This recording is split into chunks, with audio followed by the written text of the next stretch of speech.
Coucou les amis. Alors, j'étais en train de me préparer et je réfléchissais comme d'habitude.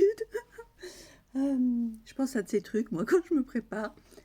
J'étais en train de penser au fait, parce que j'ai lu ça il n'y a pas longtemps dans un livre, c'est une prise de conscience que j'ai eue, mais il y a très peu de temps en fait, par rapport au fait de ne pas aimer demander de l'aide, des choses, voilà, ne pas demander même des services.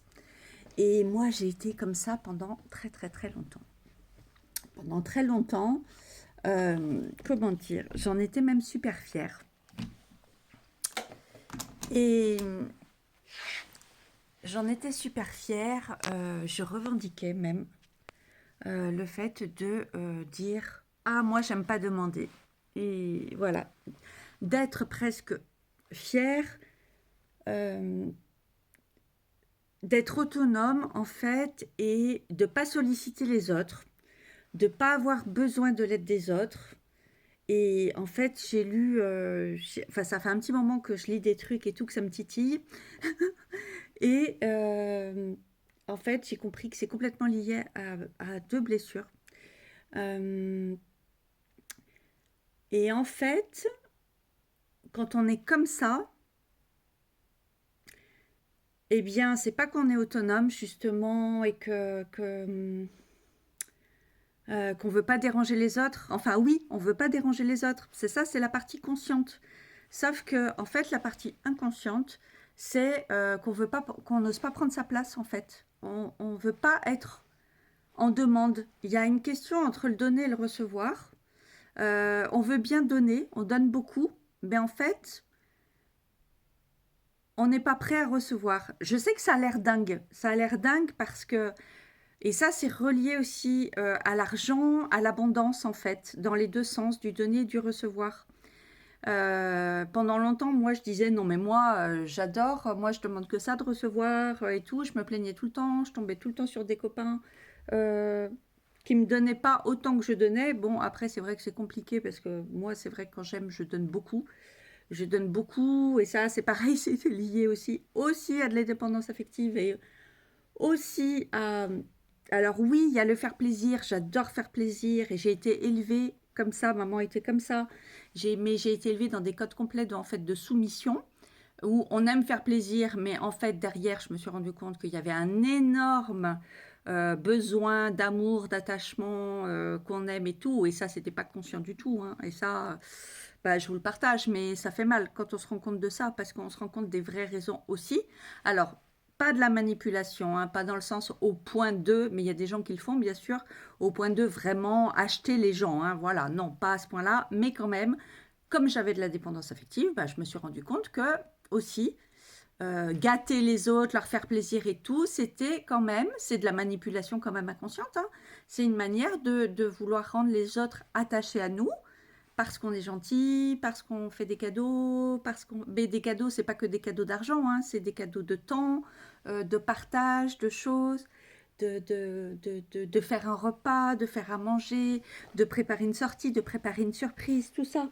Et ça, en fait, c'était complètement lié à la dépendance affective et à ma blessure d'abandon. Voilà, je ne sais pas si ça vous parle. Mais en tout cas, le fait, c'est pour ça que c'est vraiment intéressant, parce qu'en fait, à partir de... Des fois, on ne sait pas à quoi rattacher tout. Moi, il m'a fallu plusieurs années pour comprendre, pour étudier la psychologie et tout, et pour savoir quel schéma a été attaché à quelle blessure, et à tout remonter, et à tout à tout détricoter et décortiquer. Je voulais dire les deux, non? Mais voilà, ça prend du temps et ça demande du travail sur soi parce qu'au fur et à mesure, il faut les intégrer, les trucs. Il faut les comprendre, il faut les intégrer, il faut les assumer, il faut les digérer et c'est pas évident du tout. Euh, mais en tout cas, pour cette histoire de donner et recevoir, ça c'est complètement lié à l'abondance. Et moi, pendant des années, je disais, mais non, mais moi, je demande que ça, qu'on me fasse des cadeaux et tout. Mais en fait, non, inconsciemment, j'avais complètement tout bloqué. Je donnais, je donnais, je donnais. Mais en fait, bah, je critiquais les autres qui me donnaient pas. Mais en fait, avec cette blessure que j'avais, eh ben, j'attirais des gens justement qui allaient me faire vivre le rejet, en voulant pas me donner, en voulant pas partager, en voulant pas suffisamment passer de temps avec moi, en voulant pas euh, me donner une place dans leur vie, en fait. Alors ça a été sous plein de manières différentes. J'en ai même eu un qui voulait plus faire des câlins, quoi. Je veux dire, ça a duré des années avant que je puisse sortir de cette relation, mais ça a été très, très souffrant. Le mec, il avait plus de libido, par exemple. Voilà, enfin, j'ai vécu le rejet comme ça et on comprend pas que c'est lié parce qu'on voit pas le rapport. On se dit justement, moi, je donne. Bah oui, mais en fait, comme on se fait vivre le rejet parce qu'on a cette blessure de rejet à régler, euh, et ça, je pourrais vous en reparler, c'est vraiment lié à une facture d'enfance dont on ne se rappelle pas forcément, qui se joue entre 0 et 1 an en général, et en général, c'est lié. Ça peut même être depuis le ventre de la maman qu'on a cette blessure. Et en général, si on a une femme, ça va être une blessure liée au père. Et si on a un homme, ça va être une blessure liée au père, le rejet. Mais ça peut être plus compliqué que ça. Ça peut remonter aussi plus loin, etc. Et bah, du coup, moi, j'en avais pas du tout conscience, quoi. Je disais, mais non, mais moi, j'adore donner, j'adore les cadeaux, j'adore dépenser, donc je suis pas non plus radine avec l'argent. Bah, justement, en fait, il y a une question aussi d'auto-sabotage du fait de dépenser, dépenser parce qu'on veut pas garder l'argent. Et tout ça, non mais tenez-vous bien, en fait, c'est lié à un manque d'estime de soi, à un manque d'amour de soi. Quand on remonte vraiment au fond, au fond, au fond, bon, c'est la bonne nouvelle, c'est qu'un jour, à force de chercher, de creuser, de vouloir, parce que le but c'est de guérir tout ça, quoi, pour en sortir, hein. Et à un moment donné, faut laisser tomber son ego, de se dire ah oui, enfin, faut se remettre un peu en question et tout, parce qu'au bout d'un moment, quand tu as des schémas qui se reproduisent avec des personnes dans ta vie, que ce soit dans la famille, que ce soit les copains, les copines, enfin les amoureux et tout, au bout d'un moment, faut te dire, putain, il y a un problème, quoi. C'est toujours les mêmes schémas qui se répètent, avec des personnes différentes, avec des personnalités différentes, avec voilà, des choses différentes. Euh, mais c'est vrai que moi, j'ai toujours eu des problèmes pour trouver ma place au sein du couple. Et en fait, j'ai eu toujours des problèmes avec des gens à leur manière, différentes. Il y en a, ça a été, enfin, ça a été de différentes manières, mais voilà, qui m'ont. Mais en fait, c'est normal parce que c'est moi à la base. C'est pas question de me culpabiliser moi, hein, c'est juste voilà que maintenant j'ai compris le truc, je sais que je vais plus attirer des personnes comme ça. Je vais attirer des personnes qui seront vraiment heureux de me faire une place dans leur vie et qui vont m'accepter comme je suis. Voilà, sans et je j'ai pas envie de mettre des masques. Je sais que je vais attirer des personnes qui vont m'aimer, qui vont vraiment m'accepter comme je suis réellement. Et donc, je vais pouvoir trouver ma place dans cette relation. Mais pour ça, il a fallu que j'aille voir cette blessure. Et c'est complètement lié aussi à la blessure d'humiliation. Et quand on ne veut pas demander, pour revenir au truc du départ, euh, on ne veut pas demander, c'est aussi, en fait, on a une trouille au fond de nous.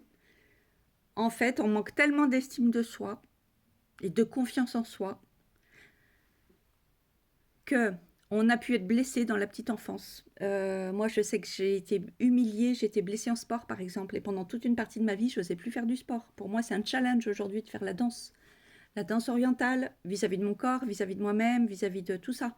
Je suis en train de réapprendre plein de capacités que normalement on apprend à l'adolescence ou à l'enfance. J'ai eu des humiliations à l'école, j'ai eu des humiliations en sport parce que j'étais nulle, j'avais grandi d'un coup, j'étais hyper grande, je savais pas quoi faire de mon corps, j'ai mis beaucoup de temps à apprivoiser mon corps, j'étais assez mince, assez grande et je faisais à 11 ans, je faisais déjà 1,70 m, je faisais 2 têtes de plus que tout le monde. Il y avait même des profs qui s'étaient moqués de moi, bon bref et tout. Et en fait, des humiliations comme ça que tu peux subir, alors qu'en fait, j'aurais dû être super contente parce que j'étais toute belle, j'étais toute grande, toute mince, toute belle et tout. Mais on m'appelait le haricot vert, on m'appelait je sais pas quoi, enfin des trucs qui peuvent vexer des gosses, quoi, à 11 ans, 12 ans, 13 ans. Euh, et en fait, tu peux avoir inconsciemment le souvenir ou le schéma que demander aux autres, eh ben, c'est prendre ta place. Et en fait, quand on a ces blessures-là, la blessure de rejet, ben, on se fait vivre cette blessure jusqu'à temps qu'on ne l'a pas réglée. Et la blessure d'humiliation, ben, c'est un peu pareil aussi, dans le sens que euh, c'est le masochiste, donc c'est les sacrifices, c'est pas demander aux autres, c'est rester dans son coin, c'est ne pas accepter du coup l'abondance et le partage avec les autres. C'est lié aussi à l'argent, c'est lié au fait qu'en fait qu'on ne mérite pas. C'est con, hein. Mais jamais tu m'aurais dit ça il y a 5 ans, il y a 10 ans, enfin même il y a 2 ans, que tout mon souci d'abondance que j'ai, en plus moi je suis chemin de vie 8, c'est vraiment ça, le 8 c'est l'abondance, et en plus dans ma numérologie j'ai un karma en 8, bah ça y est je comprends mieux, en fait mon karma en 8 il vient de là, et plein de fois, j'avais vu des thérapeutes et on me disait non mais chez vous l'abondance est bloquée, je dis ouais ça j'ai vu, j'ai plein de soucis à chaque fois, c'est compliqué, au niveau des sociétés, de ce que j'entreprends, tatitata, ou alors c'est très dur, c'est très laborieux, tout ça.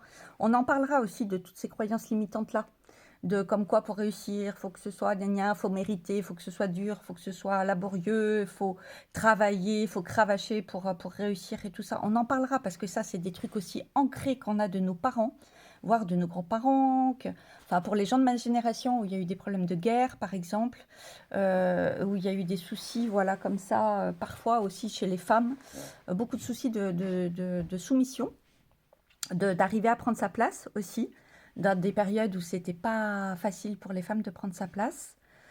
Tout est lié en fait. Et entre ce qu'on a nous-mêmes, ce qu'on a choisi de revenir travailler, et entre le transgénérationnel qu'on prend de nos parents, de nos mères, de nos pères, et du côté maternel, toute la ligne maternelle, etc., bah, c'est super, super chargé en fait. Et du coup, c'est pas toujours à cause de nous, mais il y a plein de choses qu'on ne s'autorise pas. Qu'on ne s'autorise pas et que inconsciemment on pense ne pas mériter. Je vous ai déjà raconté que moi j'ai raté 2 fois mon bac, je l'ai passé 3 fois. Et je l'ai raté 2 fois à l'écrit, même pas à l'oral, même pas au rattrapage. C'est-à-dire l'écrit c'est moins de 7. Et les 2 années d'affilée. Et quand j'ai vendu l'hôtel, pour la première fois de ma vie, je me suis retrouvée avec un peu d'argent. Bah, quand je suis partie au Maroc, j'ai fait mes marques et tout, mais j'ai rien géré. Bon, je sortais d'un burn-out de 7 ans, de l'hôtel, d'une relation catastrophique avec mon ex, vraiment compliquée, difficile, etc. J'aurais eu mieux fait de prendre 2 ans de vacances, de me la couler douce, mais non, je voulais faire, je voulais créer, enfin j'avais un besoin de toute façon de créer, parce que heureusement, moi, c'est ça qui me sauve.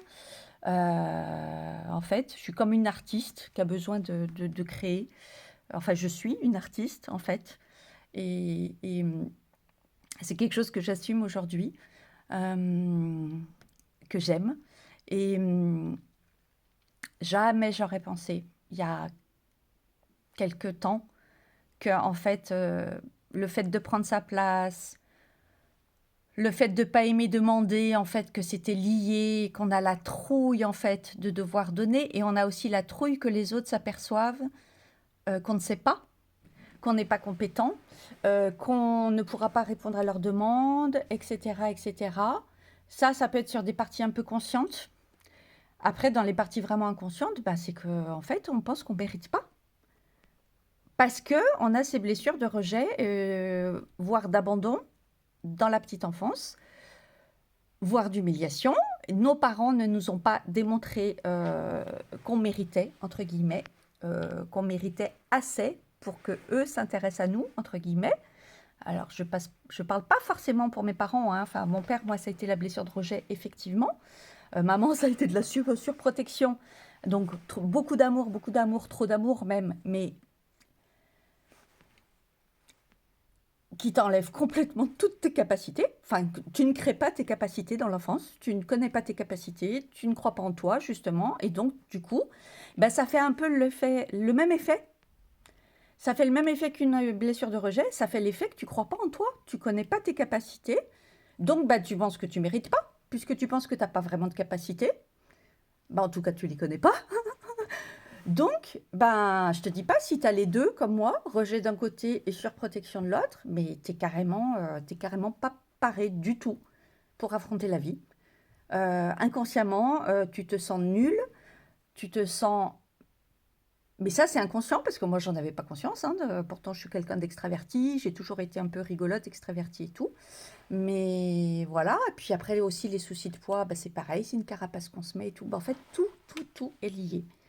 Si ça t'intéresse vraiment, de toute façon, au fur et à mesure, je vais faire des ateliers autour de ça parce que c'est juste énorme, quoi. Et moi, j'ai 2, 3 copines à qui j'en parle et tout, et je sais que ça prend du temps pour que ça fasse sens. La question aussi de l'abondance de l'argent. Alors, il y a des gens qui dépensent, il y a des gens qui dépensent trop. Dans les 2 cas, si c'est pas fluide, Si c'est pas régulier, fluide et tout, le rapport à l'argent. J'ai participé à un webinaire aussi il y a pas longtemps et c'est hallucinant en fait tout ce qu'on bloque avec ça et surtout tout ce que ça veut dire. Ça montre tellement de choses. Alors si ça t'intéresse, tu peux commenter aussi. On va faire des ateliers autour de ça parce qu'il y a tellement de choses à débloquer en fait. Avec les conscientisations, ben, c'est génial parce qu'au fur et à mesure, tout se débloque. Et le but c'est d'arriver à la fluidité. Voilà.